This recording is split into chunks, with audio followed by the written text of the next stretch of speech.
Hi friends, இப்போ summer season ரொம்ப வெயில் அடிக்கும். அப்போ மாம்பழம் நல்ல எல்லா இடத்துலையும் நல்லா ஃப்ரெஷ்ஷாக கிடைக்கும்.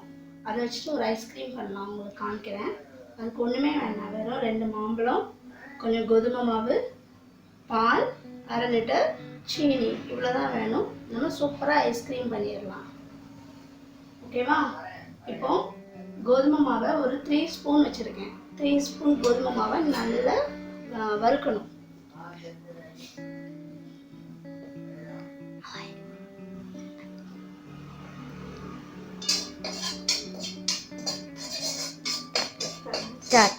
இந்த பாருங்க, இப்போ இந்த கோதுமை மாவு நல்ல கம்முன்னு வாசம் வர முடிய நம்ம இதை கொஞ்ச நேரம் இப்படி இது பண்ண கரண்டி வச்சு வதக்க வச்சுட்டோம்.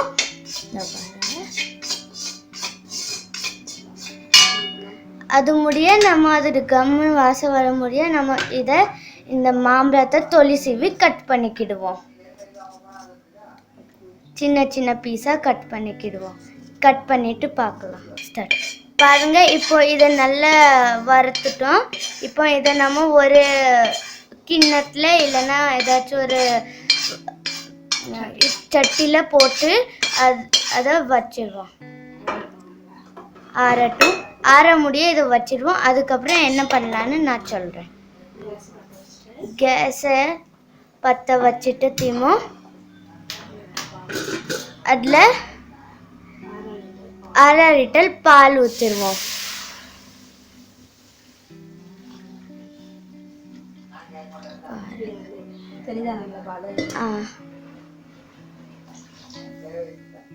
இந்த பால் ஊற்றுறதுக்கப்புறம் இதை நல்லா கொஞ்ச நேரம் பொங்கி வர முடிய அது நல்லா பாயில் ஆகட்டும். அப்போ அது முடிய நம்ம மாம்பழத்தை கட் பண்ணலாம். இந்த பாருங்க, அந்த கோதுமை மாவு இருந்துச்சுல நம்ம இது பண்ணி வச்சிருந்தோம், அதில் ஆறின பாலை ஊற்றி கொஞ்சம் நல்லா மிக்ஸ் பண்ணுங்க. அது நல்லா துண்டு இல்லாமல் இருக்கணும். மிக்ஸ் பண்ணுங்க. மாம்பழத்தை கட் பண்ணி வச்சிட்டோம். இந்த பால் நல்லா பொங்கிடுச்சு பாருங்க. பால் நல்லா பொங்கி வந்துருச்சு. இப்போ நம்ம கோதுமையை இந்த வறுத்த கோதுமையை ஆறுனா பாலை வச்சு மிக்ஸ் பண்ணியிருக்கோம்ல, அதை அதோட மிக்ஸ் பண்ணணும். கொஞ்சம் கொஞ்சமாக மிக்ஸ் பண்ணி நல்லா கிண்டிக்கிட்டே இருக்கணும். அந்த இதில் அது நல்லா கெட்டியாகணும். அது முடிய நல்லா நம்ம கிண்டணும். இது வந்து கரெக்டாக வந்துருச்சுல. இப்போ அதில் ஊற்றணும். இப்போ ஸ்டவ்வை குறைச்சி வச்சுட்டு நான் அதில் ஊற்றுறேன். ஊற்றி நல்லா கிண்டுற பாருங்க. இது கொஞ்சம் நல்லா கெட்டியாக வரணும். இப்போ இதில் நம்ம வந்து ஒரு மாம்பழத்தில் ஏற்கனவே ஸ்வீட் இருக்கும், ஆனால் நம்ம ஒரு 6 or 7 ஸ்பூன் சுகர் போடணும்.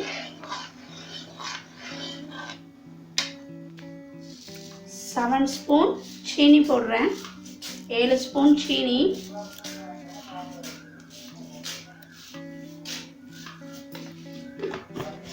சீனி போட்டதுக்கப்புறம் நல்லா இதை கிண்டிக்கிட்டே இருக்கணும். இப்போ கிண்ட நல்லா கெட்டியாயிரும். என்ன பண்ணியிருக்கோம், இப்போ வெயில் நேரத்தில் மாம்பழம் எல்லா இடத்துலையும் நல்லா ஃப்ரெஷ்ஷாக கிடைக்கும். நம்ம அந்த மாம்பழத்தை வாங்கி பிள்ளைங்களுக்கு ஐஸ்கிரீம் சாப்பிடணும்னு ரொம்ப விருப்பப்படுவாங்க. அதுக்கு நம்ம வீட்டிலையே இந்த மாதிரி ஐஸ்கிரீம் பண்ணி கொடுத்தா அவங்களுக்கு ரொம்ப பிடிக்கும். இது ரொம்ப நல்லது, உடம்புக்கும் ரொம்ப நல்லது.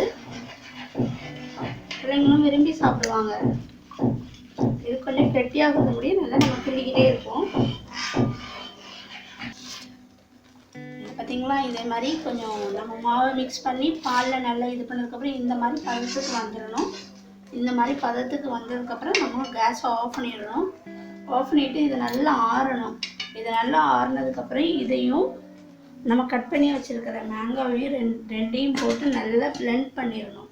பிளெண்ட் பண்ணி இதே மாதிரி உள்ள ஐஸ்கிரீம் டப்பா நம்ம ஆஸ் யூஷுவல் நம்ம எப்போ மாதிரி வாங்கி வச்சுருக்கோம், அந்த டப்பாவில் போட்டு ஒரு 2 hours உள்ளுக்கு வச்சிடணும். இது நல்லா ஆறுனதுக்கப்புறம் நம்ம பிளெண்ட் பண்ணலாம். ஓகேவா? இப்போ நல்லா ஆறுனதுக்கப்புறம் நம்ம அதை போட்டுட்டு கட் பண்ணி வச்சுருக்கிற மாம்பழத்தையும் போட்டிருக்கோம். இப்போ நல்லா மிக்சியில் பிளெண்ட் பண்ணுறோம்.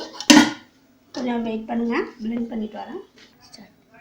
நல்லா பிளெண்ட் பண்ணதுக்கப்புறம் நல்லா இதில் போட்டுட்டேன்.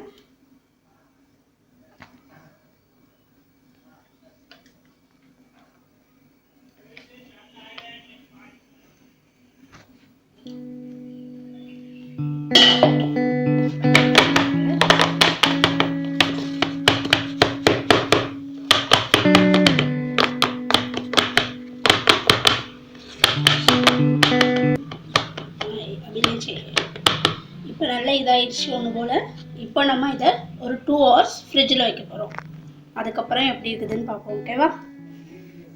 ஹாய் ஃப்ரெண்ட்ஸ், பண்ணி 2 ஹவர்ஸ்க்கு மேலே ஆகிட்டு. நான் ஒரு 3 o'clock கிட்ட வச்சேன். இங்கே பாருங்கள் எப்படி ஆகிட்டுன்னு நல்லா. இப்போ நான் இதை இன்னொரு தடவை நல்லா பிளெண்ட் பண்ணி வைக்க போகிறேன்.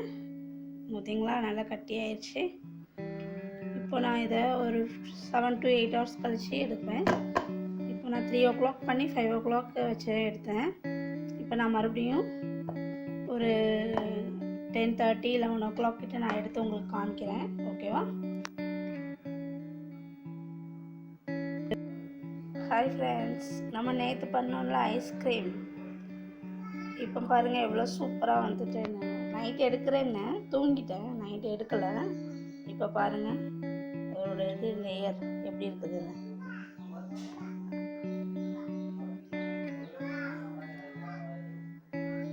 இங்கே பார்த்தீங்களா, ஐஸ்கிரீம் மாதிரி அழகாக வருது, கெட்டியாக இருக்குது.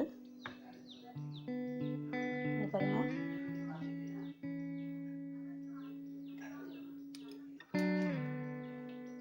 இங்கே பாருங்கள் சூப்பராக வந்துட்டு.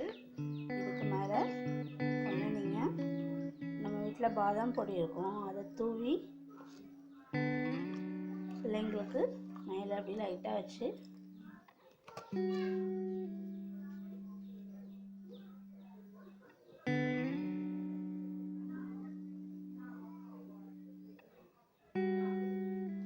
பார்த்தீங்களா, சூப்பராக ஐஸ்கிரீம் பண்ணியாச்சு.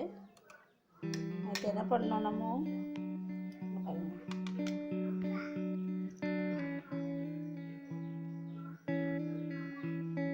நேற்று என்ன பண்ணோம், ஒரு 3 கிளாஸ் கோதுமை மாவு, 3 ஸ்பூன் கோதுமை மாவு எடுத்தோம். 3 ஸ்பூன் கோதுமை மாவு எடுத்தோம். 1/2 லிட்டர் பால், 7 ஸ்பூன் சர்க்கரை, அப்புறம் 2 மாம்பழம். இந்த 3 ஸ்பூன் கோதுமை மாவை நல்லா வறுத்துக்கிட்டோம், கொஞ்சம் வாசம் வர்றது அளவுக்கு. அதுக்கப்புறம் அதில் கொஞ்சம் பால், ஆறின பாலை வச்சு நல்லா மிக்ஸ் பண்ணிக்கிட்டோம், கொஞ்சம் கெட்டியாக மிதமான பதத்துக்கு. அதுக்கப்புறம் இந்த பால் 1/2 லிட்டர் பாலை நல்லா ஒரு சட்டியில் போட்டு நல்லா கொதிக்க வச்சோம். அது கொதிச்சதுக்கப்புறம் நம்ம மிக்ஸ் பண்ணி வச்சுருக்க கோதுமை கலவையை அந்த கோதுமையும் அந்த இதில் போட்டு நல்லா கெட்டியாக இருந்த முடிய நல்லா இது பண்ணணும், கிண்டிக்கிட்டே இருந்துட்டு நல்லா கெட்டியானதுக்கப்புறம் அது கெட்டியாயிடும். அது ஆறுனதுக்கப்புறம் நம்ம கட் பண்ணி வச்சுருக்கிற மாம்பழத்தையும் அந்த கெட்டியாகி நம்மளுக்கு பாலும் கோதுமையும் அந்த 1/2 லிட்டர் பாலும் மிக்ஸ் பண்ணி வச்சுருக்கோம்ல, நல்லா கெட்டியாகி நல்லா கிண்டி வச்சுருக்கோம்ல, அதையும் சேர்த்து மிக்ஸியில் அடித்து 2 hours நல்லா வச்சிட்டோம். 2 hours கழித்து மறுபடியும் என்ன பண்ணணும், அதை எடுத்து மறுபடியும் 2 or 3 times நல்லா பிளெண்ட் பண்ணிவிட்டு மறுபடியும் உள்ளுக்கு வச்சுட்டேன். நான் ஃபுல் டேவும் ஃப்ரிட்ஜுக்குள்ளே வச்சுட்டேன். நேற்று நைட்டு நான் 11:30 கிட்ட எடுக்க வேண்டியது, ஏற்கனவே கரண்ட் வேறு போயிட்டதுனால நான் எடுக்கலை. அதனால் காலையில் தான் இப்போ எடுத்து பார்த்தேன். இப்போ மணி 8 o'clock கிட்ட இருக்குது. நல்லா சூப்பராக வந்துட்டு. நீங்களும் இந்த டிஷ்ஷை என்ஜாய் பண்ணுங்கள். வெயில் டயத்தில் எல்லாத்துக்கும் கிடைக்கும் மாம்பழம்.